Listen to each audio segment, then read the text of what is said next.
ప్రార్థన చేసుకుందాం. ప్రేమ కలిగిన మా తండ్రి, దయగల మా దేవ,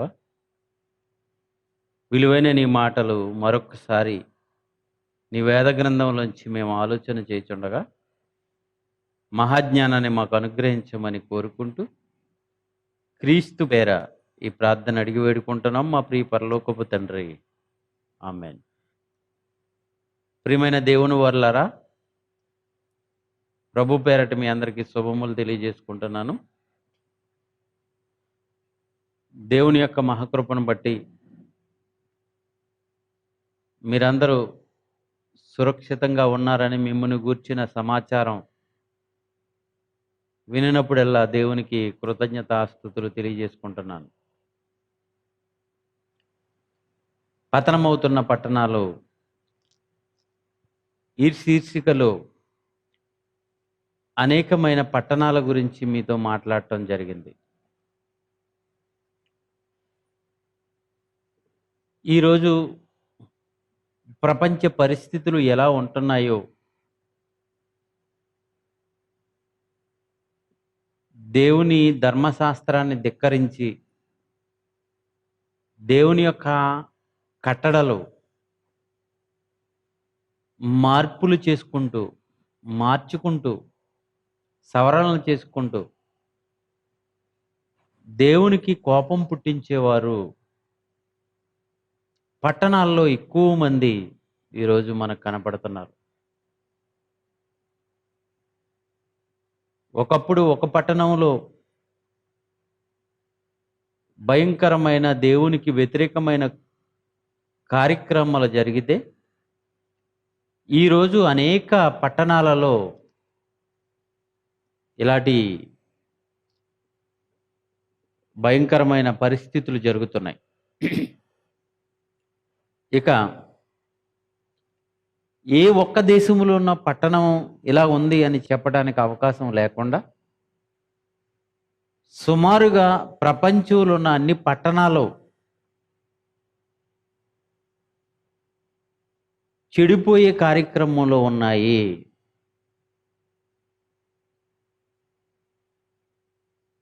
వారు చేస్తున్న భయంకరమైన కృత్యాలు, వారి నడతలు దేవునికి కోపం పుట్టించేవిగా ఉన్నాయి. సుఖాలు మరిగి ఈ చిన్న జీవితమే జీవితం అనుకుని ఈ జీవితంలో ఏదో సుఖపడిపోవాలని చేయరాని కార్యక్రమాలు అనేక మంది ఈరోజు చేస్తూ ఉన్నారు.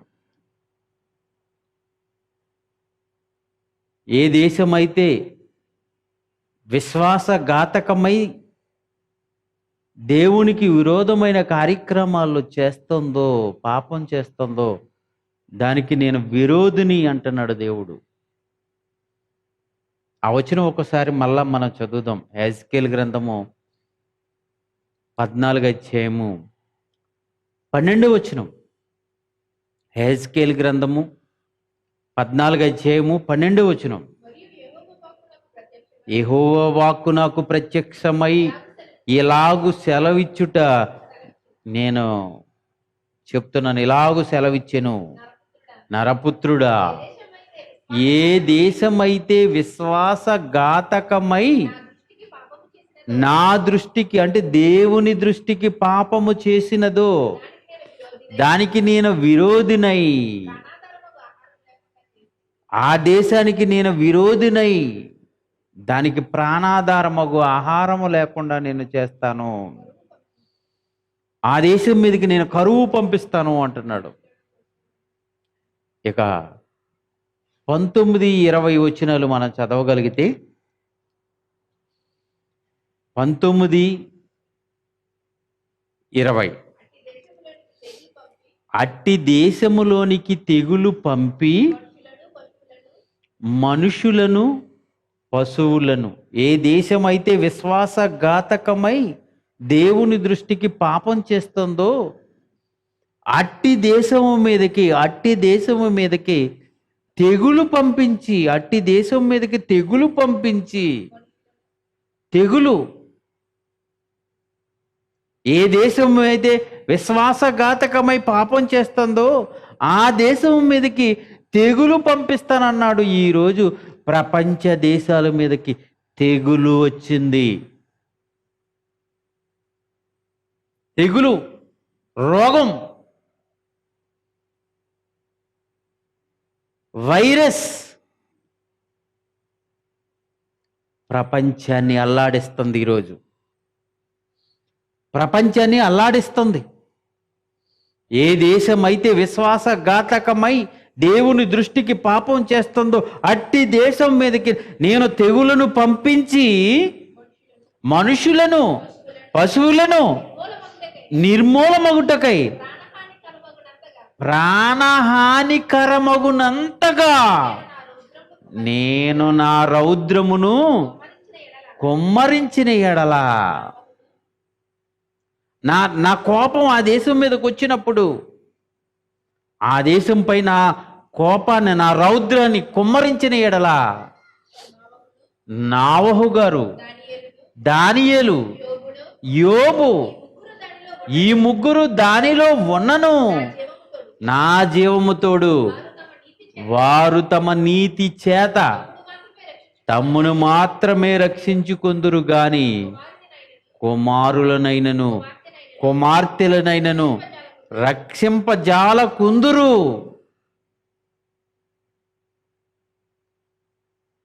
ముగ్గురు ఎవరు? నావహు గారు, దానియేలు గారు, యోబు. ఈ ముగ్గురు అందులో ఉన్నను, ఆ పట్టణములో ఉన్నను. వారి కుటుంబస్తుల్ని రక్షించుకోలేరు అంటున్నారు. అంటే ఎలాంటి భయంకరమైన పాపం చేస్తున్నారో ఈరోజు ఆలోచించండి. ఒకప్పుడు గత ఎపిసోడ్లో మీతో మాట్లాడాను, 10 మంది నీతిమంతులుంటే లక్షల మందిగా ఉన్న పట్టణాన్ని కాపాడుతానన్నాడు దేవుడు. 10 మంది నీతిమంతులు లక్షల మందిని కాపాడేస్తారు. 10 మంది నీతిమంతులు. ఈరోజు 10 మంది నీతిమంతులు పట్టణంలో ఉన్న ఆ 10 మంది మాత్రమే కాపాడబడతారు. వారి కుటుంబ సభ్యులను కూడా కాపాడుకోలేరు అని అర్థం.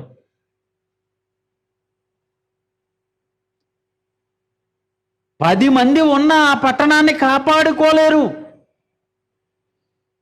అలాంటి భయంకరమైన పరిస్థితి ఉంటుంది. అంత భయంకరంగా ఈరోజు అంత అధికముగా దేవునికి కోపం రప్పిస్తున్నారు. ఈరోజు ఎవరు రికమెండేషన్ పనిచేయదు. కొన్ని కేసులకండి కొన్ని రికమెండేషన్లు పనిచేస్తాయి. కొన్ని కేసులకి నాన్ బెయిలబుల్ కేసు అంటారు. అంటే బెయిల్ కూడా రాదు.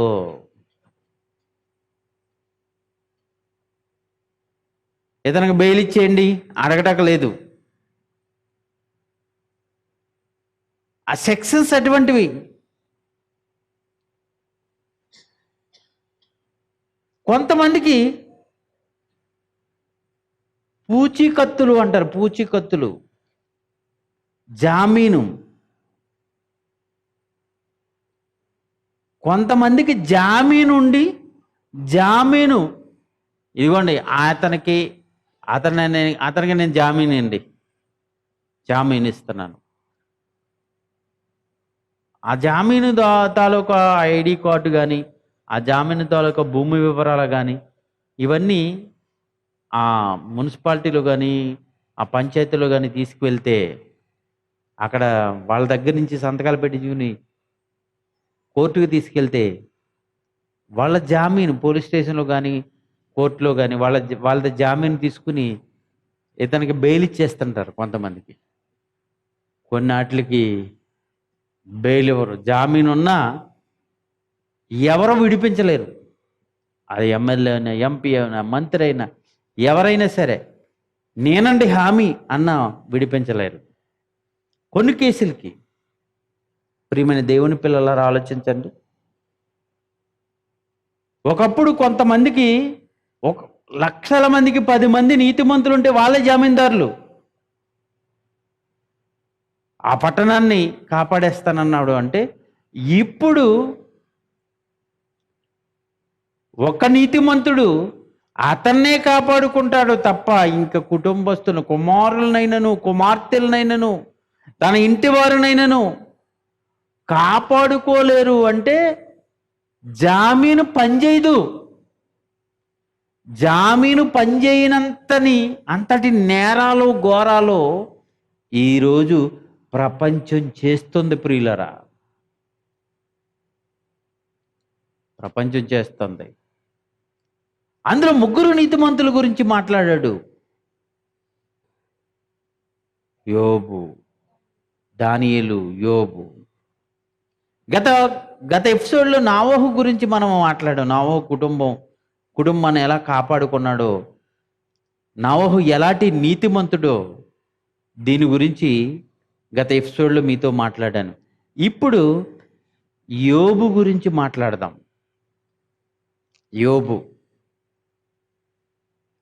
యోబు ఎలాంటి వాడు? యోబు గ్రంథం 1వ అధ్యాయము 1వ వచనం చదువుదాం. యోబు గ్రంథం 1వ అధ్యాయము 1వ వచనం. ఊజు దేశమునందు యోబు అను ఒక మనుషుడుండెను. అతడు యథార్థవర్తనుడు, అంటే యథార్థంగా నడుచుకునేవాడు. యథార్థవర్తనుడును న్యాయవంతుడు. న్యాయంగా ప్రవర్తించేవాడు, యథార్థంగా ప్రవర్తించేవాడు, న్యాయంగా ఉండేవాడు, న్యాయమైన మాటలు చెప్పేవాడు. దేవుని యందు భయభక్తులు కలిగి చెడుతనమును విసర్జించినవాడు. దేవుడికి ఎలాంటి వారు కావాలో తెలుసా? ఇదిగో ఎలాంటి వారే కావాలి. నీతిమంతుడు. యోబు గురించి అంటున్నాడు, యోబు నీతిమంతుడు. యోబు లాంటి నీతిమంతుడు అని ఎహెజ్కేలు గ్రంథానికి వచ్చినప్పటికి మనకు యోబు నీతిమంతుల లిస్టులో ఉన్నాడు. యోబు అతడు యథార్థవంతుడు, న్యాయవంతుడు, దేవుని యందు భయభక్తులు కలిగి చెడుతనమును విసర్జించినవాడు.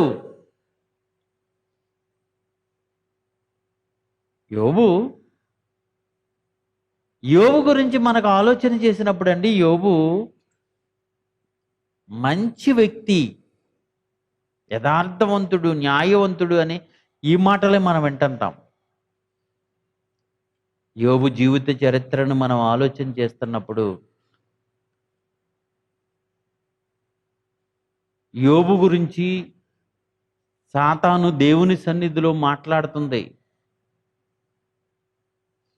దేవుడు కూడా యోబు సంగతి ఎత్తాడు ఆ సభలో. నా భక్తుడైన యోబు సంగతి ఆలోచించావా అంటే దేవుడే ఇష్టపడి చెప్పుకుంటున్నాడండి. మంచి కొడుకు అయితే తండ్రి ఆ మంచి కొడుకు గురించి ఎలా చెప్పుకుంటాడో తెలుసా? మా అబ్బాయి గురించి మీకు తెలుసండి? మా అబ్బాయి ఎలాంటి వాడు అనుకున్నారో? చాలామంది తల్లిదండ్రులు వారి పిల్లల గురించి చెప్తుంటారు. కొంతమంది పిల్లల గురించి, మా అబ్బాయి ఎంత చదువుకున్నాడండి, ఈ ఉద్యోగం చేస్తున్నాడండి, మా అబ్బాయి ఎన్ని దాన ధర్మాలు చేస్తాడండి, ఇన్ని మంచి కార్యక్రమాలు చేస్తుంటాడండి అని మంచి ఉంటే చెప్పుకుంటుంటారు. అలాగే అడి దొంగ, తిరిగిపోతూ, తాగుబోతు అయితే అడిగినా కానీ ఎందుకులేండి అని, ఏం చేస్తాడు మా అబ్బాయి, ఏదో చేస్తున్నాడులేండి, ఆడి పెద్ద దొంగండి అని చెప్పుకోలేడు, వాడు పెద్ద మోసగాడండి అని చెప్పుకోలేడు. దేవుడు యోబు గురించి చెప్పటానికి ఉత్సాహంగా ఉన్నాడు. చూడండి, ఎందుకంటే నీతిమంతుడు, యథార్థవంతుడు అతని వంటి వారు ఎవరు లేరు. అంత మంచిగా, అంత ఉన్నతంగా బ్రతుకుతున్నాడు యోబు. యథార్థవంతుడు, న్యాయవంతుడు అని మనం చూస్తున్నాం అతని గురించి. అతని క్యారెక్టర్ ఆ పాత్ర ఈరోజు పట్టణంలో ఉంటే ఎలా ఉంటుంది? యోబు లాంటి వాడు ఆ పట్టణంలో ఉంటే, నోవహు లాంటి వారు ఆ పట్టణంలో ఉంటే, దానియేలు ఆ పట్టణంలో ఉంటే, వారు ముగ్గురు ఉన్నా అంటున్నాడు. అంటే యోబు ఏం చేశాడు? ఎలా బ్రతికాడు? ఎలాంటి పరిస్థితులు యోబుకున్నాయి? యోబుకి ఎన్నో కష్టాలు వచ్చినాయి, మనకు తెలుసు. ఎన్నో ఇబ్బందులు. ఒక్కొక్కడు ఒక్కొక్క వార్త చెబుతుంటే యోబు చాలా ఇబ్బంది పడ్డాడు. తన బట్టలు చింపుకున్నాడు, బూడిద చల్లుకుని గోనె బట్ట కట్టుకుని మరి విలపిస్తున్నాడు. ఆ తర్వాత ఒళ్ళంతా, తన శరీరం అంతా కురుపులతో నిండిపోతే శిలపెంకులు తీసుకుని గోక్కుంటున్నాడు. తన పిల్లలే చచ్చిపోయారు. తన భార్య తనకు వ్యతిరేకమైపోయి దూషిస్తుంది. తనకున్న సంపద అంతా పోయింది. ఎలాంటి వాడు చదువుదాం చూడండి. ఇది ఊజు దేశమునందు యోబు అని ఒక మనుషుడుండెను. ఊజు దేశంలో యోబు అనే ఒకడు ఉన్నాడు. అతడు యథార్థవంతుడును న్యాయవంతుడునయ్యుండి దేవుని యందు భయభక్తులు కలిగి ఉండి చెడుతనమును విసర్జించిన వాడు. అతనికి 7 కొడుకులు, 3 కుమార్తెలు. 7 కొడుకులు ఉన్నారు, 3 కుమార్తెలు ఉన్నారు. అతనికి 7,000 గొర్రెలు, 3,000 ఒంటెలు, 500 జతల ఎడ్లు. అబ్బో, ఆస్తి అప్పటికి అది చెప్పుకునేవారండి. అప్పటికి భూములు పెద్ద వాల్యూ కాదు. భూముల వాల్యూ కాదు. భూముల కంటే ఈ జంతువులు, ఈ పశు సంపద, ఇదే వాల్యూ. ఇప్పుడు అతనికి 1000 ఎకరాలు ఉందండి. అప్పటికి 1000 ఎకరాలు ఆఫ్టర్. అప్పుడు అతనికి 100 ఎకరాలు ఉందండి. ఇప్పుడు మనం ఈ ఎకరాలు, ఈ ఆస్తుల్లో చెప్పుకున్నాం. ఇన్ని కంపెనీలు ఉన్నాయండి, పలానా ఆయనకి ఇదిగో కంపెనీలు ఉన్నాయి, ఇన్ని ఎకరాల భూమి ఉంది, ఇన్ని కార్లు ఉన్నాయి, ఇంత బంగారం ఉంది, ఎంత బ్యాలెన్స్ బ్యాంకులో, ఎంత అకౌంట్లో, ఆ అకౌంట్లో ఎంత బ్యాలెన్స్ ఉంది, ఇన్ని ఇల్లులు ఉన్నాయి. ఈరోజు మనం చెప్పుకునేవి, ఆ రోజు చెప్పుకునేవి. వాళ్ళ ఆస్తి చెప్తున్నాడు చూడండి. 7,000 గొర్రెలు, 3,000 ఒంటెలు, 500 జతల ఎడ్లు, 500 ఆడగాడిదలు కలిగి బహుమంది పనివారును అతనికి ఆస్తి. చాలా ఆస్తిపరుడు. గనుక తూర్పు దిక్కు జనులందరిలో అతడు గొప్పడు. చాలా గొప్పగా ఉన్నాడు. అతను చాలా గొప్పగా ఉన్నాడు. అతని కుమారులందరూ వంతుల చెప్పున ఒకరికొకరు తమ తమ ఇండ్లలో విందు జరిపించుకుంటున్నారు. ఒకరోజు పెద్దోడింట్లో, తర్వాత రోజు తర్వాతోడింట్లో, తర్వాత రోజు చెల్లింట్లో, తర్వాత రోజు తమ్ముడింట్లో, వంతులు చెప్పున, వారి వంతులు చెప్పున విందుకు ఒక్కొక్కరు ఒక్కో రోజు విందు కూర్చున్నప్పుడు తమ ముగ్గురు అక్క చెండిండ్రు తమతో కలిసి అన్నపానములు పుచ్చుకొనవలెనని వారిని పిలిపించుచూ వచ్చిరి. అంటే ఆడబడుచులు కూడా అన్నదమ్ములతో కలిసి విందులు జరిపించుకుంటున్నారు వాళ్ళు. వారి వారి వింది దినములు పూర్తి కాగా యోబు తమ కుమారులు పాపం చేసి తమ హృదయములలో ఒకవేళ దేవుని దూషించారేమో, హృదయములో పాపం చేసి విందులో విచిత్రంగా ప్రవర్తిస్తుంటారండి. మందు ఎక్కువైపోయి వాడు ఏమైనా మాట్లాడేస్తుంటాడు, ఒక్కొక్కసారి మత్తులో ఉంటుంటారు. ఇలాంటి విషయంలో దేవుని ఎడల ఏమైనా తప్పిదము చేశారేమో అని పిల్లల గురించి ఎలాంటి శ్రద్ధ తీసుకున్నాడో చూడండి. తమ హృదయములో దేవుని దూషించురేమో అని వారిని పిలువనంపించి వారిని పవిత్రపరిచి అరుణోదయమున లేచి వారిలో ఒక్కొక్కరి నిమిత్తము దహన బలి వారు అర్పించుచూ వచ్చాను. అంటే తమ కుమారులను కుమార్తెలను పవిత్రపరిచి వారి కొరకు బలు అర్పించుకుంటూ వచ్చాడు. యోబు చాలా మంచివాడు. తన కుటుంబాన్ని పట్టించుకున్నాడు. తమ కుటుంబస్తులను దేవుని నుండి దూరం కాకూడదు, దేవునికి వ్యతిరేకం అవ్వకూడదని చాలా జాగ్రత్తలు తీసుకున్నాడు. మంచి యజమానుడు, మంచి తండ్రి, మంచి భర్త. చాలా గొప్ప యజమానుడిగా ఉన్నాడు. అయితే దేవుడు సాతానుకు పర్మిషన్ ఇచ్చాడు. సాతాను వచ్చి పరీక్ష పెట్టడం మనం చూస్తున్నాం.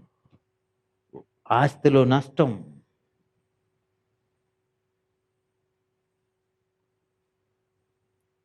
7,000 గొర్రెలు, ఒంటెలు, గాడిదలు, ఎడ్లు, ఇవన్నీ చచ్చిపోతుంటే, ఇవన్నీ నాశనం అయిపోతుంటే, ఒక్కొక్కడు వచ్చి ఒక్కొక్క వార్త చెబుతుంటే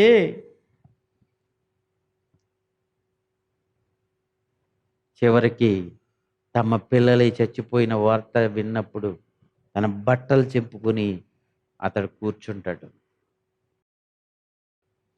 ప్రియులరా, యోబు గురించి మనం ఈ అధ్యాయంలోనూ ఆలోచన చేస్తుంటే యోబు ఆస్తిపరుడుగా ఉన్నవాడు ఒకేసారి పెంట కుప్పల మీదకి వచ్చేస్తాడు. సర్వాన్ని పోగొట్టుకున్నాడు. అలాంటి పరిస్థితిలో తన స్నేహితులు వచ్చి తన చుట్టూ తిరిగి శోధిస్తూ ఉంటారు.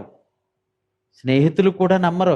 యోబు, నువ్వేదో పాపం చేశావు, నువ్వేదో తప్పు చేశావు, అందుకే దేవుడు నీకు ఇలాంటి శిక్ష వేస్తున్నాడని తన స్నేహితులు శోధిస్తున్న వేళ సర్వం కోల్పోయి భయంకరమైన పరిస్థితిలో ఉన్నప్పుడు ఒక్కసారి యోబు తన పూర్వపు స్థితిని గుర్తు చేసుకున్న సందర్భంలోనికి ఈరోజు మనం వెళ్దాం.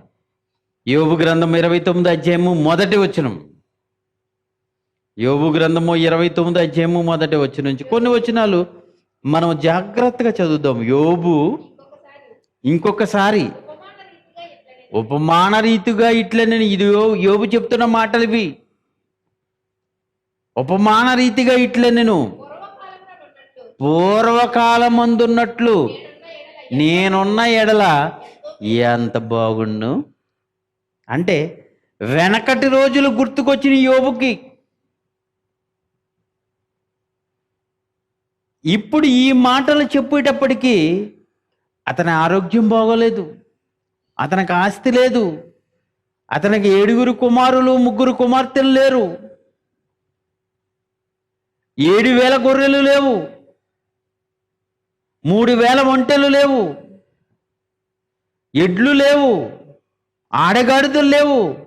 ఆస్తి ఏమీ లేకుండా, ఆరోగ్యం బాగోకుండా, కురుపులతో శిలపెంకులతో గోక్కుంటున్న సమయం ఇది.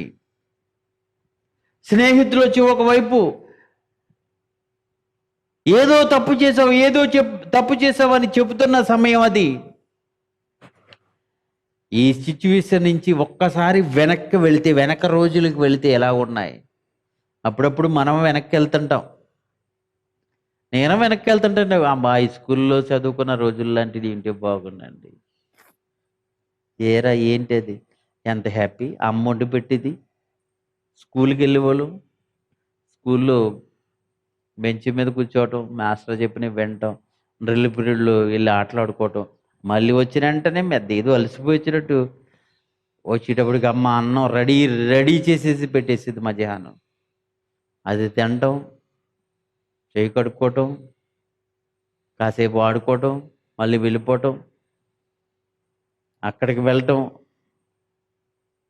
ఫ్రెండ్స్ దగ్గరికి వెళ్ళటం, సాయంత్రం వరకు తిరగటం. ఇంటికి వచ్చేసిన వెంటనే అమ్మ వేడి నీళ్ళు కాసి ఉంచేది, నాన్న స్నానం చేయించేసేవాడు, మళ్ళీ భోజనం పెట్టేసేది, హాయిగా పడుకునే వాళ్ళు. మళ్ళీ ఉదయం మాకు ఏ బాధ్యత ఉండేది? అప్పుడు ఏ బాధ్యత లేదు. ఇప్పుడు అయితే ఎంత బాధ్యత. నైట్ పడుకున్నా ఏం చెయ్యాలి, కరెంటు బిల్లు ఎప్పుడు కట్టాలి, గ్యాస్ ఎప్పుడు తేవాలి, ఈఎంఐలు ఉన్నాయి, వాటి పరిస్థితి ఏంటి, ఇంట్లోకి ఏం తేవాలి, కుటుంబాన్ని ఎలా పెంచాలి. నా దగ్గర ఉన్న సేవకులు, దేవుని సేవ చేస్తున్న పిల్లలు ఉన్నారు, వాళ్ళ గురించి ఆలోచించి, సంఘాల గురించి ఆలోచించి, అబ్బో బరువులు బాధ్యతలు. ఒక్కసారి వెనక్కి వెళ్ళి చక్కగా ఆ చిన్నపిల్లలు అప్పుడు సరదాగా ఆడుకోవడం, పరుగులు పెట్టడం, అబ్బాయి ఇలా. ఇప్పుడు అంత పిల్లలు చూస్తుంటానండి నేను, చిన్నపిల్లల్ని పరుగులు, అబ్బో ఎంత గట్టిగా పరిగెడుతుంటారు. ఇదిగో వయసు మీద పడిపోయింది. ఇప్పుడు పరిగెట్టాలన్నా పరిగెట్టలేను. కొంచెం పరిగెడితే అమ్మో ఒగురుపు, ఆవేశం. కనుక వెనక రోజులకు వెళ్తుంటారు. అప్పుడప్పుడు చాలా అప్పట్లో ఎలా ఉండేదో తెలుసా అని గుర్తు చేసుకుంటుంటారు. చాలామంది గుర్తు చేసుకుంటుంటారు. యోబు గారు కూడా వెనకటి రోజులు గుర్తు చేసుకుంటున్నారు. ఎలా ఉండేదంటే అప్పుడు పూర్వకాలమునందున్నట్టు నేను ఉన్న ఎడల ఎంతో మేలు. అబ్బా ఒక్కసారి ఆ రోజులు మళ్ళీ వస్తే బాగుండు. ఎలాగుండేవాడినా 7వ వచనంకి వద్దాం. యోబు గారు పట్టణపు గుమ్మములోనికి, ఎంట్రన్స్లోకి వెళ్ళినప్పుడు రాజవీధిలో యోబు గారికి ఒక సీటు ఉండేదట, కుర్చీ.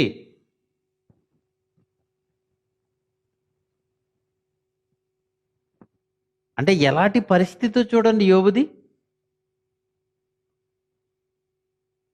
ఏంటా పీఠం అంటే ధర్మపీఠం, జడ్జిమెంట్ ఇచ్చేవాడైనా, ఒక పెద్ద. రాజవీధిలోనికి నా పీఠము సిద్ధపరిచినప్పుడు యవ్వనులు, ఆ పీఠం మీద నేను కూర్చోటకు వెళ్తున్నప్పుడు యవ్వనులు నన్ను చూసి దాక్కునేవారట, యోబు గారిని చూసి.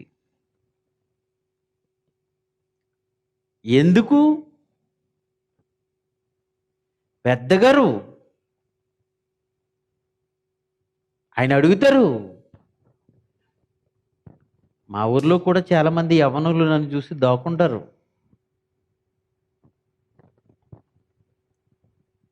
రాజేంద్రబాబు గారికి కనబడితే ఏదో అడుగుతాడు రా బాబు ఆయన.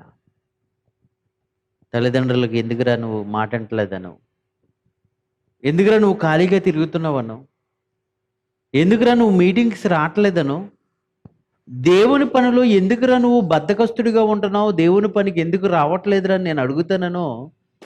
చాలామంది యవ్వన పిల్లలు నన్ను చూసి దాక్కుంటుంటుంటారు. ఇది నాకు అనుభవం. యోబు గారిని చూసి కూడా యవనులు దాక్కుంటారట, దాక్కుంటారు. వృద్ధులు లేచి నిలబడతారు.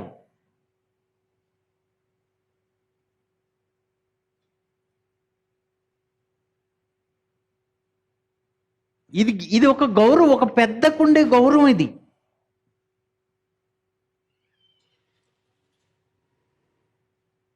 క్లాస్కి వెళ్ళినప్పుడు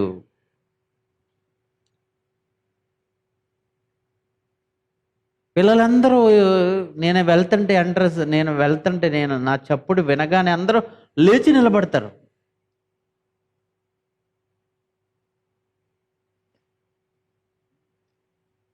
జైశాల్ గారు ఎంట్రన్స్ అవునప్పుడు అందరూ సభ అంతా లేచి నిలబడుతుంటది. మీరు చూసారో లేదో, వేల మంది అప్పటి వరకు కూర్చుని పాటలు పాడుతుంటే ఎప్పుడైతే జైశాలి గారు వేదిక పైకి వస్తున్నారో అనగానే ఆ వేదిక మీద ఉన్న వాళ్ళు కానీ ఆ వేదిక ముందున్న వేలాది మంది లేచి నిలబడతారు. పెద్దయినా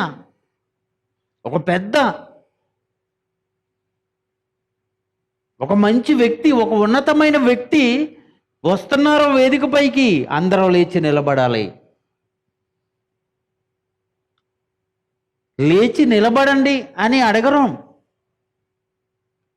జైశాల్ గారు వస్తున్నప్పుడు మీరు లేస్తుంటే కూర్చోండి ఆయన ఆయన అంటున్నా కానీ ఆయన వచ్చినప్పుడు ఆటోమేటిక్గా అందరూ లేచిపోతారు.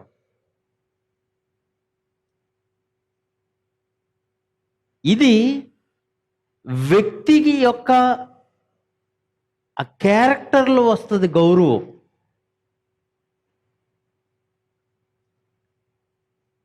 నేను వచ్చాను, ఎందుకు లేవలేదు, నాకు ఎందుకు నమస్కారం చేయలేదు, నాకు ఎందుకు వందనాలు చెప్పలేదు. కొంతమంది అడిగి వందనాలు చెప్పించుకునే వాళ్ళు కూడా ఉన్నారు. చాలామంది కొంతమంది తమ్ముళ్ళు కంప్లైంట్ ఇస్తుంటారు, నాకు అన్నయ్య వందనాలు కూడా చెప్పలేదు చూడు. వందనం అనేది అన్నయ్య వందనాలు అని వాడు చెప్పాలి. ఎప్పుడు చెప్తాడు? నువ్వు ఒక మంచి స్థితిలో ఉన్నప్పుడు, నీ మీద అగౌరవంగా ఉన్నప్పుడు, నీ మీద ఒక చెడ్డ అభిప్రాయం ఉన్నప్పుడు వందనాలు చెప్పాలనే ఆలోచన కూడా చెప్పబుద్ధి వేయట్లేదు ఎదుటి వ్యక్తి కంటే నీలో ఏదో లోపం ఉందని లెక్క. యోబు గారు యవనస్తులు దాక్కుంటారంట, పెద్దవారు వృద్ధులు లేచి నిలబడిపోతారట. యోబు గారు వస్తుంటే వృద్ధులు లేచి నిలబడతారంట. అంటే ఈయనకి ఊజు దేశంలో చాలా గౌరవం ఉంది, చాలా మంచి జీవితాన్ని జీవించాడు ఈయన యోబు. అధికారులు మాట్లాడుట మాని యోబు గారు వచ్చేటప్పటికి పిన్ డ్రాప్ సైలెంట్.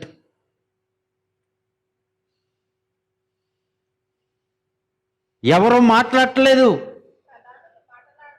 అధికారులు మాట్లాడుట మాని నోటి మీద చేయి వేసేసుకున్నారు. ప్రధానులు, అందులో అక్కడున్న వారిలో ప్రధానులు కూడా మాట్లాడకుండా ఊరకే ఉన్నారట.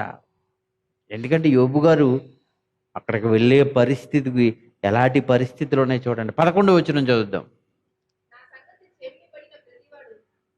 నా సంగతి, నా గురించి యోబు గారు అంటే యోబు గారు అనే ఆ పదం వచ్చేటప్పటికి ఎవరు చెవున పడుతుందో, చెవున పడిన ప్రతి వారు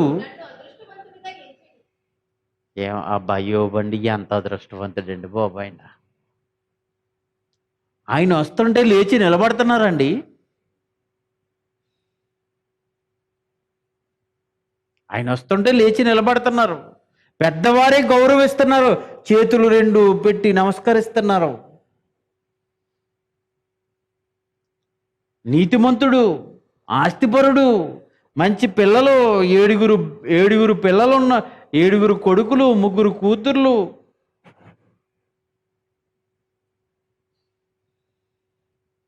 ఎంతో ఆస్తి, ఎంతో మంది పనివారు, ఎంతో ఉన్నత స్థితి. యోబు గారికి ఈ అదృష్టవంతుడండి బాబు. యోబు అదృష్టవంతుడండి. మొన్న జాన్సన్ గారు ఫోన్ చేసి నాతో మాట్లాడుతున్నప్పుడు ఆయన ఒక మాట అన్నాడు, బాబు మనం చాలా అదృష్టవంతులం బాబు,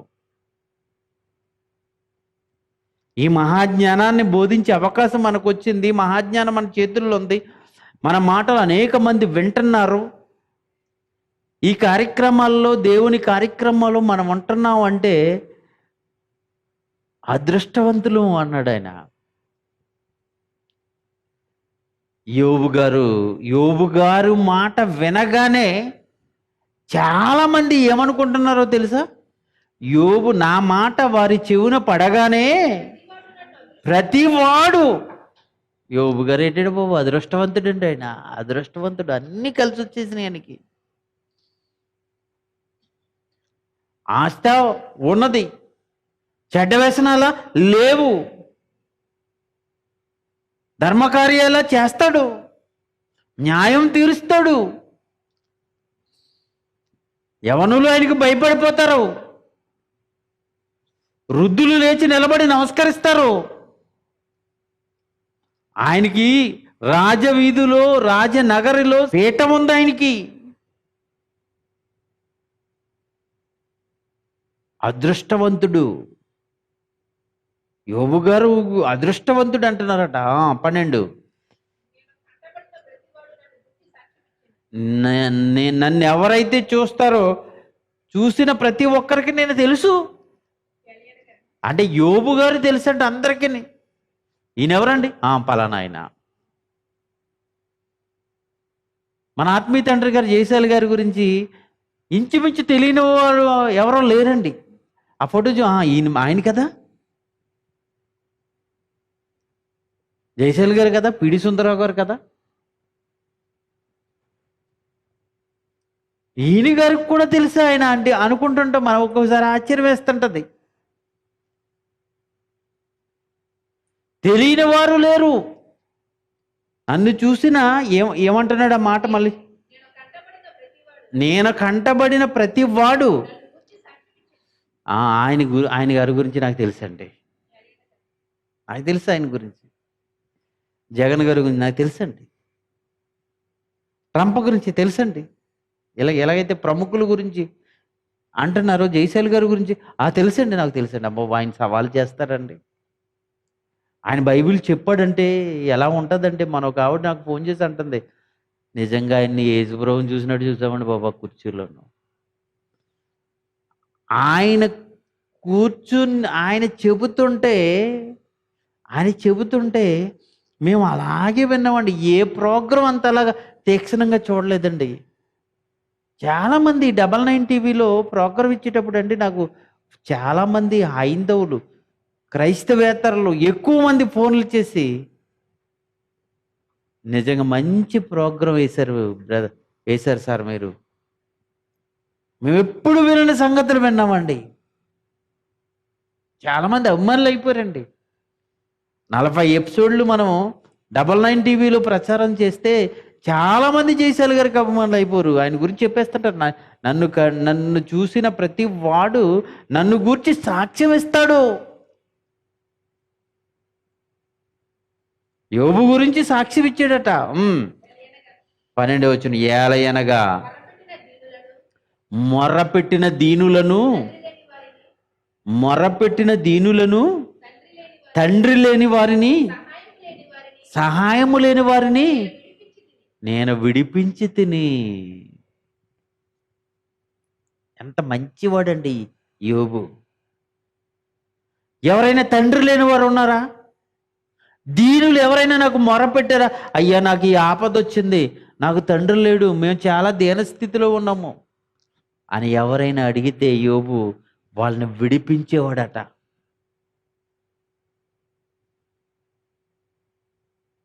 మళ్ళీ చదువునమాట, తండ్రి లేని వారిని, సహాయము లేని వారిని నేను విడిపించి తిని. భక్తి, నిజమైన భక్తి యోబు గారిదండి. 13 వచనం,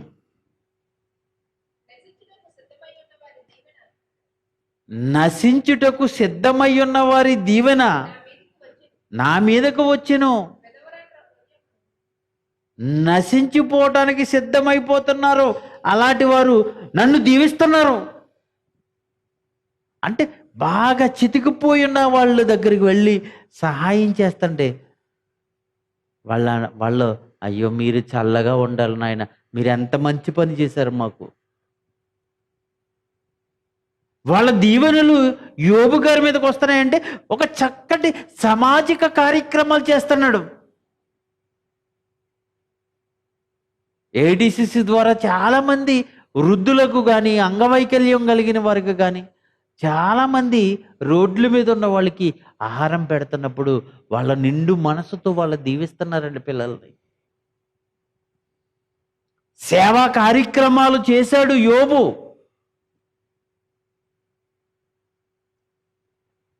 ఒక పెద్దగా ఉండటమే కాదు,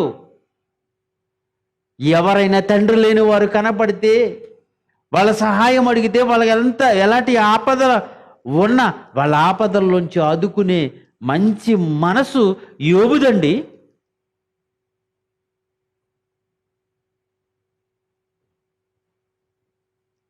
నశించిపోతున్న వారి దీవెన నా మీదకి వచ్చింది. వాళ్ళు దీవించేశారు నన్ను.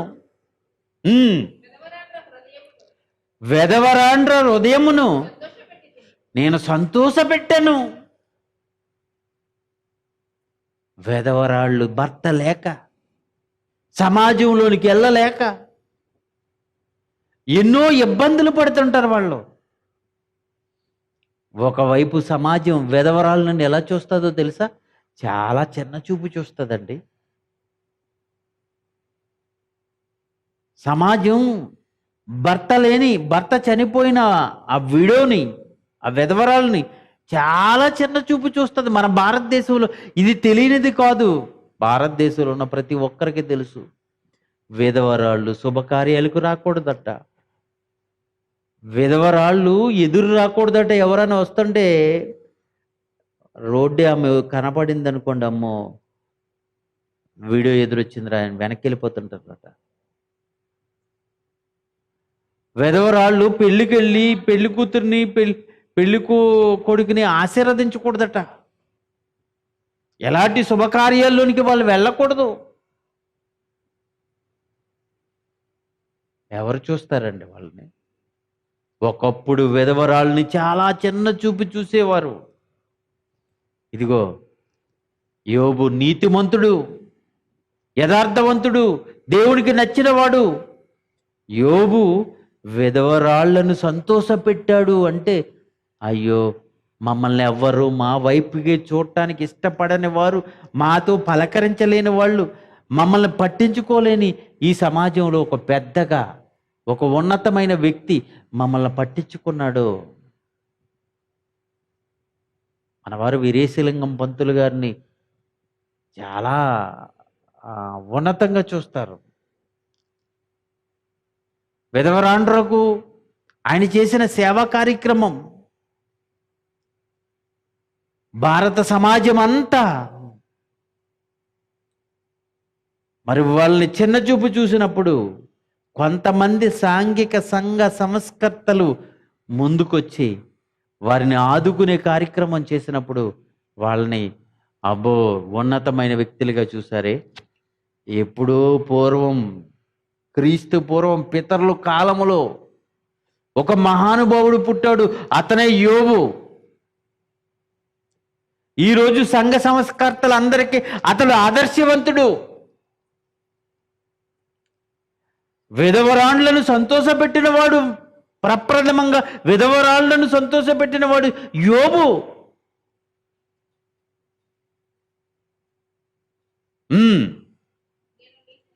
14 నేను నీతిని వస్త్రంగా ధరించుకున్నాను గనుక అది నన్ను ధరించిపోయింది. నేను నీతిని నమ్ముకున్నాను, దేవుడు చెప్పింది చేయటివే నీతి, దాన్ని నా వస్త్రంగా ధరించేసుకున్నాను కనుక అది నన్ను ధరించుకుంది. నన్నే నీతిగా నీతే ధరించేసుకుంది నన్ను. 14 వచనం, నేను నీతిని వస్త్రంగా ధరించుకుని ఉంటిని, గనుక అది నన్ను ధరించెను. గనుక అది నన్ను ధరించెను. నా న్యాయ ప్రవర్తన నా న్యాయ ప్రవర్తన నాకు వస్త్రమును పాగాయు ఆయన. పాగా.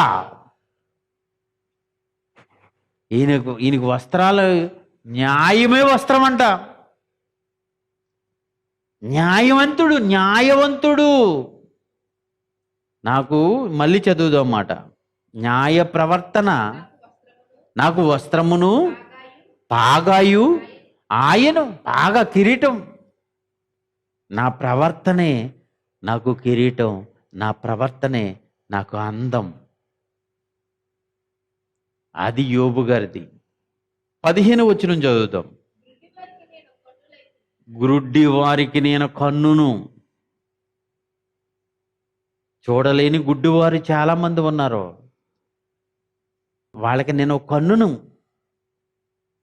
అంటే గుడ్డివారిని నడిపించే కార్యక్రమం కానీ, గుడ్డివారికి సహాయం చేసే కార్యక్రమం కానీ. గుడ్డివారికి నేను కన్నుగా ఉన్నాను. వాళ్ళకి ఏది లోటు, ఏ చూపు లోటు, ఆ చూపు, ఆ లోటును తీర్చడానికి, వాళ్ళ నడవటానికి, వాళ్ళ ఊర్లు వెళ్ళటానికి, ఏదైతే చూపు లోటు దానికి నేను వాళ్ళకి కన్నుగా మారిపోయాను. నేను వాళ్ళ అవసరతగా మారిపోయాను. నేను యోబు మారిపోయాడంట అలా. కుంటి వారికి నేను పాదమునైతిని. ఏ కాలైతే నడవనివ్వట్లేదో, నడిచి వెళ్ళలేకపోతున్నారో వాళ్ళని నేనే తీసుకెళ్ళే పరిస్థితి వచ్చింది. ఎంత ఎంత హెల్ప్ అండి. సోషల్ యాక్టివిటీస్ ఎలా చేశాడో చూడండి. నీతిమంతుడైన యోబు, దేవునికి నచ్చిన వాడు. ఈరోజు మనం దేవునికి నచ్చిన వారుగా ఉండాలంటే ఇదిగో ఇలాంటి కార్యక్రమాలు చేయాలి. ఎంత మంచి కార్యక్రమాలు చేశారు. కుంటివాడికి నేను గుడ్డివాడికి నేను కన్నునైపోయాను, కుంటివాడికి నేను పాదమునైపోయాను.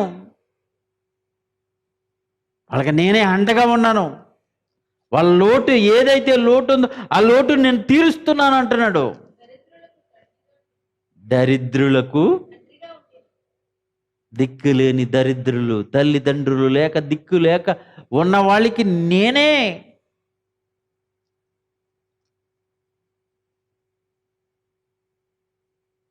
విధవరాళ్ళని ఆదరించాడండి.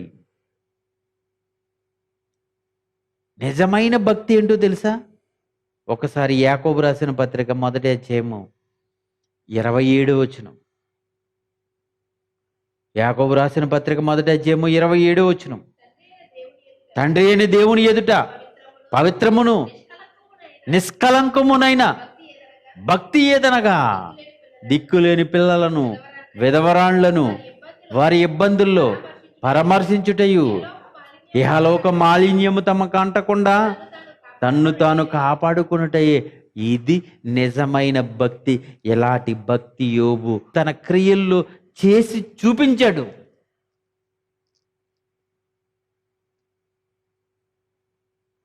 యోబు గ్రంథం 22 అధ్యాయము 9వ వచనం చదువుదాం. తన స్నేహితులు యోబుని ఏమంటున్నారో తెలుసా? విధవరాండ్లను వట్టి చేతులతో పంపివేసితివి, తండ్రి లేని వారి చేతులను నువ్వు విరగొట్టావు, అందుకే నీకు ఈ గతి పట్టింది అంటున్నారు వాళ్ళు. కానీ యోబు ఏం చేశాడో తెలుసా? విధవరాళ్లను సంతోషపెట్టాడు, దిక్కులేని పిల్లల్ని ఆదరించాడు, గుడ్డి వారికి కన్నునయ్యాడు, కుంటి వారికి కాలునయ్యాడు, పాదానయ్యాడు. ఎంత సేవ చేశాడండి యోబు. మరలా సేవ చేసినోడి మీద ఇలాంటి నిందలు వేసే స్నేహితులు యోబుకు ఉన్నారు. ఇలాంటి నిందలు వేస్తున్నారండి. ఇక్కడ ఏమంటున్నాడు? విధవరాండ్రలను వట్టి చేతులతో పంపేశావు, విడోసిని వట్టి చేతులతో పంపేశావు, తండ్రి లేని వారి చేతులు విరగ్గొట్టావు. కావుననే నిన్ను ఇలాంటి బాధలు వస్తున్నాయి నీకు అంటున్నారు వాళ్ళు. ఓకే, 29వ అధ్యాయంకి వచ్చేద్దాం. మళ్ళా 29వ అధ్యాయానికి 16వ వచనం. 16వ వచనం, దరిద్రులకు నేను తండ్రిగా ఉంటిని, ఎరుగని వారి వ్యాజ్యమును నేను శ్రద్ధగా విచారించి తిని. నేను దిక్కులేని వారికి, నేను దరిద్రులైన వారికి నేను తండ్రిగా ఉన్నాను. ఎరుగని వారి వ్యాజ్యమును నేను శ్రద్ధగా విచారించాను. వాళ్ళెవరో నాకు తెలియదు, కానీ న్యాయం తీర్చండి సార్ పెద్దవారు మీరని వచ్చారు. అప్పుడు ఏం చేయాలి? శ్రద్ధగా న్యాయం తీర్చేటప్పుడు చాలా శ్రద్ధగా ఉండాలి. పెద్దగా ఉంటే చాలా ఇబ్బంది. చాలా జాగ్రత్తగా వినాలి. ఎవరిది న్యాయం ఆలోచించాలి. పక్షపాతం లేకుండా చెప్పాలి. పక్షపాతం లేకుండా చెప్పాలి. వాళ్ళు చెప్తుంటారండి, ఒక్కొక్కరు చెప్పడం తెలీదు. చెప్పండి మీది ఏంటి సమస్య అని అడిగామనుకోండి, చెప్పడం మొదలెడుతుంటారు. చెప్పటం తెలియక ఒక్కొక్కరు చెప్పింది మళ్ళీ పదే చెప్పి మళ్ళీ అదే చెప్పి ఒకటి సందర్భం అయితే సందర్భరహితమైనది ఇంకెక్కడికో వెళ్ళిపోయి ఇంకేవో చెప్తుంటారు. వాటిలో శ్రద్ధగా వినాలి. వాళ్ళ పాయింట్లు క్యాచ్ చేయాలి. జడ్జిమెంట్ ఇవ్వాలంటే మధ్యన జడ్జిమెంట్ ఇవ్వాలంటే ఈ వైపు ఈ వాదన వినాలి. చాలా జాగ్రత్తగా వినాలి, శ్రద్ధగా వినాలి. దానికి ఓర్పు కావాలి. యోబు గారు ఎవరికైనా తగవులుంటే ఆయన తన పీఠం మీద కూర్చుని వాళ్ళకి న్యాయం తీర్చడానికి చాలా శ్రద్ధగా వినేవాడట. అందులో ఎవడ తప్పని తెలిసిన వాడి దవడ పళ్ళు ఓడగొట్టి, అంటే కొట్టేసేవాడు కాదు, మాటతో కొట్టాలి. న్యాయం జరిగించాలి.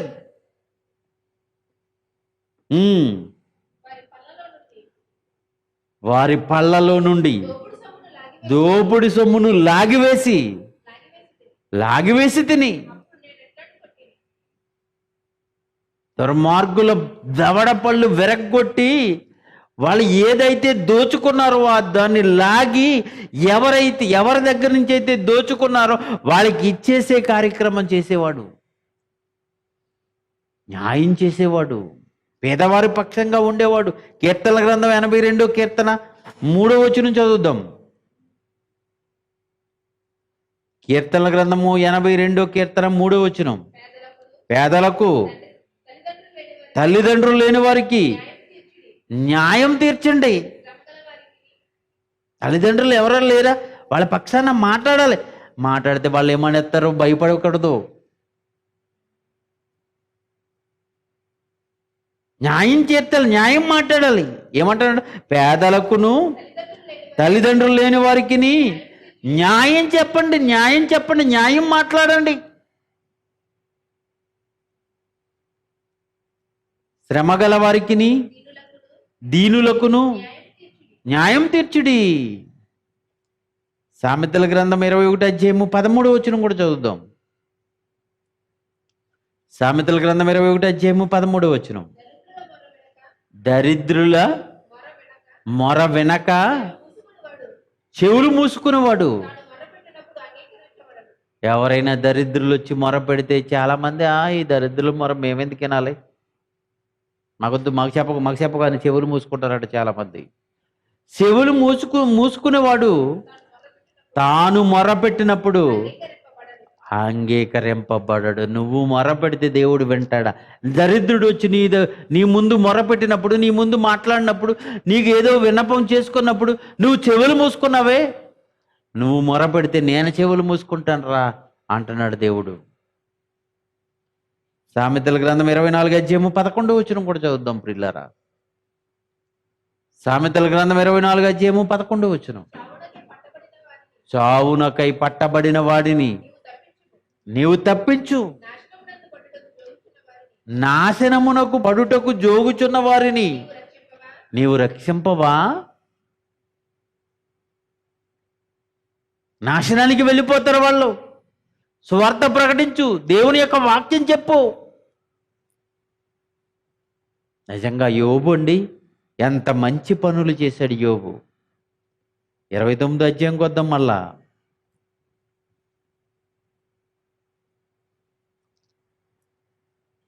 21 వచనం. 29 అధ్యాయము 21 వచనం. మనుషులు నాకు చెవియొగ్గి నా కొరకు కాచుకుంటున్నారు, నా ఆలోచన వినవలెనని మౌనంగా ఉన్నారు. యోబు ఒకప్పుడు పరిస్థితి జ్ఞాపకం చేసుకుంటున్నాడు. నా కొరకు చాలామంది కాచుకుని ఉన్నారు, చెవియొగ్గు విన్నారు. నేను ఉపదేశిస్తుంటే చాలామంది వారిని ఆ మాటలు అంగీకరిస్తున్నారు. మళ్ళీ చదువు మాట. మనుషులు నాకు చెవియొగ్గి నా కొరకు కాచుకున్నారు, నా ఆలోచన వినవలెనని మౌనంగా ఉన్నారు, నిశ్శబ్దంగా ఉన్నారు. ఏం చెప్తాడు ఆయన? యోబు ఒక మంచి ప్రసంగికుడు అండి. ఈరోజు జయశాల గారు ప్రార్థన చేసుకుందాం అన్న వెంటనే వేల మంది, గ్రౌండ్ నిండా జనం ఉంటారు, నిశ్శబ్దత వాతావరణం వచ్చేస్తుంది. ఆయన ప్రసంగం మొదలు పెట్టగానే ప్రియమైన దేవుని పిల్లలారా అనగానే అందరూ నిశ్శబ్దంగా ఉంటారు. ఆయన మాటలు వినవలెనని కాచుకుని మౌనంగా, జనాలు మౌనంగా ఉంటారంట. ఆయన ఏం చెప్తాడని. యోబు గారు మాటల కొరకు ఆ రోజుల్లో చాలా మంది యోబు మంచి సంగతులు చెప్తాడని యోబు గారి గురించి కాచుకునేవారటండి. 22 నేను మాట్లాడిన తరువాత మరొక మాట చెప్పలేరు, కాదనలేరు. యోబు గారు మాట్లాడితే మరి ఇంక మాటలు లేవంట ఎదుటివాడి నుంచి. అంత బాగా మాట్లాడేవాడు యోబు, మంచి స్పీకర్, మంచి ప్రసంగికుడు. 23 గుత్తులుగా నా మాటలు వారి మీద పడెను. గుత్తులు వెళ్ళిపోతున్నాయి మాటలు. చూడండి ప్రసంగాలు, మాటలు దడదడ. ఓ అబ్బా, ఇది బాగుంది, ఇది ఇంకా బాగుంది. గుత్తులు. ఏమండి, పళ్ళు ద్రాక్ష గుత్తులు ఎలా గుత్తు అంటే తెలుసు కదా మీకు. గుత్తు అంటే అనేక పళ్ళు కలిసి ఉన్నదే గుత్తు అంటారు. ద్రాక్ష గుత్తు. మా చెట్టుకి కాసిందిరా మామిడికాయలు, గుత్తులుగా కాసేసింది. కొమ్మకి ఒకే కాయ ఉండవలసింది, కొమ్మకి 10 కాయలు ఉన్నాయి, ఏలాడుతున్నాయి. చెట్టు నిండా కాయలు, అన్ని గుత్తులు. ప్రియులరా, ఒక మాట ఆలోచించండి. యోబు గారు మాటలు గుత్తులుగా, చెట్టు నిండా ఎలాగైతే కాయలు ఉంటాయో ఈయన నోటు నిండి అలాంటి మాటలు గుత్తులుగా వారి మీదకి వెళ్ళిపోతున్నాయంట. మాటలు, మంచి మాటలు, ఉపయోగకరమైన మాటలు. వర్షము కొరకు కనిపెట్టినట్టు వారు నా కొరకు కనిపెట్టుకుందురు. మంచి మాటలు చెప్తారు యోబు గారు, మంచి మాటలు చెప్తారు. మా కుటుంబాలకు ఉపయోగం, మాకు ఉపయోగం. కనిపెట్టుకున్నవారటండి. వర్షం ఎలాగైతే వస్తాదో ఆ వర్షం కొరకు కనిపెట్టినట్లుగా ఎప్పుడు వస్తాడు ఆయన, ఎప్పుడు చెప్తాడు, ఎప్పుడు వస్తాడు, ఎప్పుడని కనిపెట్టుకుంటారట. ఈరోజు ఆత్మీయ తండ్రి జయశాలి గారి కొరకు కూడా చాలా మంది అడుగుతారండి. ఇప్పుడు అన్ని ప్రాంతాల్లోనూ ఏమంటే ఆయన పెద్ద ఆయన మీటింగ్ ఉన్నదండి ఈ లోపల ఎక్కడన్నా, ఈ ఏరియాలో ఎక్కడన్నాను. జయశాలి గారి మీటింగ్ ఎక్కడుందో నాకు చాలామంది అడిగారండి, ఆయన మీటింగ్లు ఎక్కడ ఉన్నాయో చెప్పండి, ఎప్పుడుంటాయో చెప్పండి. కొంచెం ఎదురు చూపులు చూస్తారండి. యోబు గారి గురించి అలాగే ఎదురు చూపులు చూశారట. 23 కడవరి వాన కొరకైనట్లు వారు వెడల్పుగా నోరు తెరుచుకున్నారు. వారు ఆశారహితులై ఉండగా వారిని దయగా చూచి సిర్హా ఒక్క నవ్వు. వారిని మీద నేను దయగా, వాళ్ళు ఎంత ఆశ పెట్టుకుని ఉన్నారు, నేను రాను అనలేదు ఆయన. వారు ఎంత ఆశ పెట్టుకుని ఉన్నారు, వారు ఆశ పెట్టుకున్న దానికి నేను చూసి చిరునవ్వు నవ్వాను, దయతో చూశాను. చిరునవ్వు నవ్వేవాడండి యోబు. నా ముఖ ప్రకాశము లేకుండా ఏమీ చేయలేరు. ఆయన ముఖ ప్రకాశము నిజమేనండి. బైబిల్ ఓపెన్ యూనివర్సిటీలో జయశాలి గారి ముఖ ప్రకాశం లేకుండా మనమంతా ఏమి ఎలాగైతే చేయలేమో, ప్రతి దాంట్లో ఆయన ఫోటో ఉండాలి, ప్రతి పాంప్లెట్లో ఆయన ఫోటో ఉండాలి. జయశాలి గారి స్ఫూర్తితో, జయశాలి గారి ఆశీస్సులతో ఆ ఫోటో అది ఉంటేనే కళ. ఆ పాంప్లెట్కి అందం. ఆలోచించారా? యోబు గారి ముఖ ప్రకాశము లేకుండా ఏమీ చేయలేరట. అంటే యోబు గారి సలహా లేకుండా ఏమీ చేయలేదంటే ఎంత మంచివాడు, ఎంత మంచి ఉన్నత స్థితి యోబుది, ఎలాంటి మంచి కార్యక్రమాలు చేశాడు యోబు. నేను వారికి పెద్దనై కూర్చుండి, ఒక పెద్దండి యోబు, పెద్ద తరహా మనిషి. నేను వారికి పెద్దనై కూర్చుండి వారికి మార్గములను ఏర్పరిచితిని, సేనలో రాజువలెను దుఃఖించు వారిని ఓదార్చువలెను నేనుంటిని. ఒక్కసారి వెనక్కి వెళ్ళాడండి. ఫ్లాష్ బ్యాక్ అంటారు కదండి, వెనక్కి వెళ్ళాడు. ఆ రోజుల్లో ఎలాగుండేవాడిని నేను. యోబండి, ప్రియమైన దేవుని పిల్లలారా, ఇలాంటి క్యారెక్టర్స్ ఈరోజు సమాజంలో కనబడుతున్నాయా? ఇలాంటి వారు ఉండాలి, నీతిమంతులు. ఇలాంటి వారు ఉంటే, అంత మంచి నడవడిక కలిగిన వారు ఉంటే, ఒకప్పుడు వారి కుటుంబాలని కాపాడుకున్నారేమో కానీ ఇప్పుడు వారికి వారే, వారి పిల్లలనైనను వారి కుటుంబాన్నైనను కాపాడుకోలేరు. వారికి వారే తమ్మును రక్షించుకుందరు. ఇది జీవము తోడు యెహోవానైనా నేను సెలవిస్తున్నాను అన్నాడు ఆయన.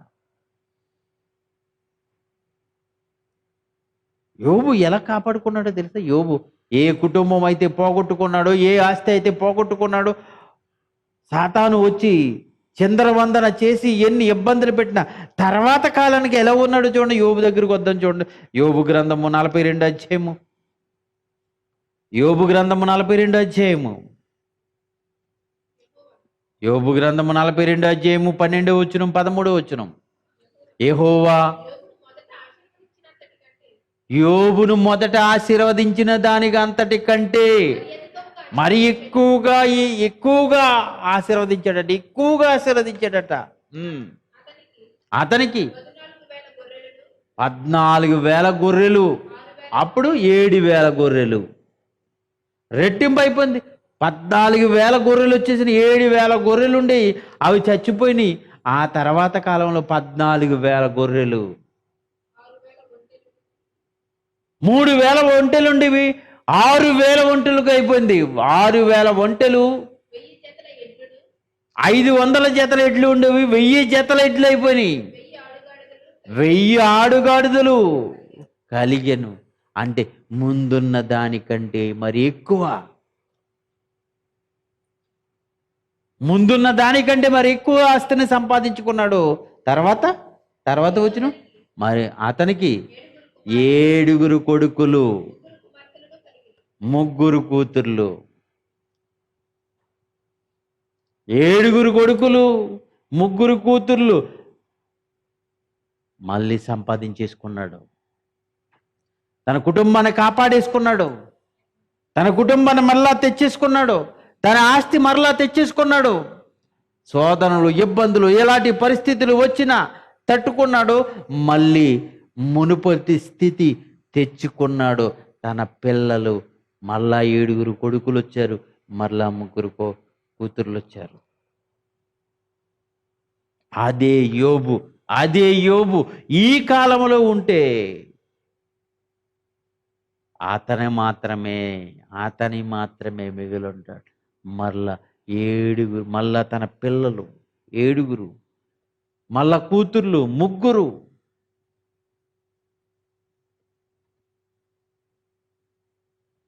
ప్రియమైన దేవుని పిల్లలారా, ఆలోచించండి. యెహెజ్కేలు గ్రంథంలో రాయబడిన ఆ మాటను ఒక్కసారి ఆలోచన చేసి ముగింపులోకి వచ్చేద్దాం. యెహెజ్కేలు గ్రంథము 14వ అధ్యాయము 19-20 వచనాలు చదువుదాం. అట్టి దేశములో తెగులు పంపి మనుషులను, పశువులను నిర్మూలమగుటకై ప్రాణహానికరమగునంతగా నేను నా రౌద్రమును కుమ్మరించిన ఎడల నోవహు, దానియేలు, యోబు ఈ 3 ఉన్నను నా జీవము తోడు వారి తమ నీతి చేత. అప్పుడైతే నోవహు కుటుంబాన్ని కాపాడుకున్నాడు.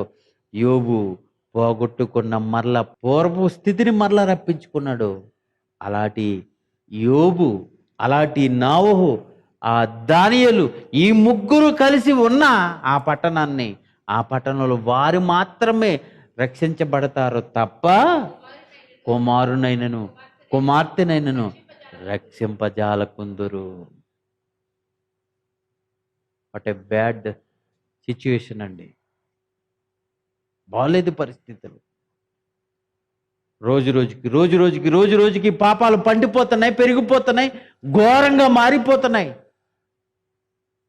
నీతిమంతులు ఉన్న పట్టణాల్లో ఆ నీతిమంతులు మిగతా వారిని కాపాడలేని అంత భయంకరమైన ఘోరాలు, నేరాలు చేసే దౌర్భాగ్య పరిస్థితులకి ఈరోజు పట్టణాలు వెళ్ళిపోతున్నాయి. యోబు సంగతి గురించి మనం ఆలోచించాం. మరొకరి గురించి నెక్స్ట్ ఎపిసోడ్లో మాట్లాడతాం. ఇంతవరకు చక్కగా విన్నారు మీరంతా. ఇది అనేక మందికి పంపించండి, చూడండి, చెప్పండి. వచ్చే ఎపిసోడ్లో మరికొన్ని అద్భుతమైన విషయాలు మీ ముందు ఉంచుతాను. Okay, thank you all. God bless you.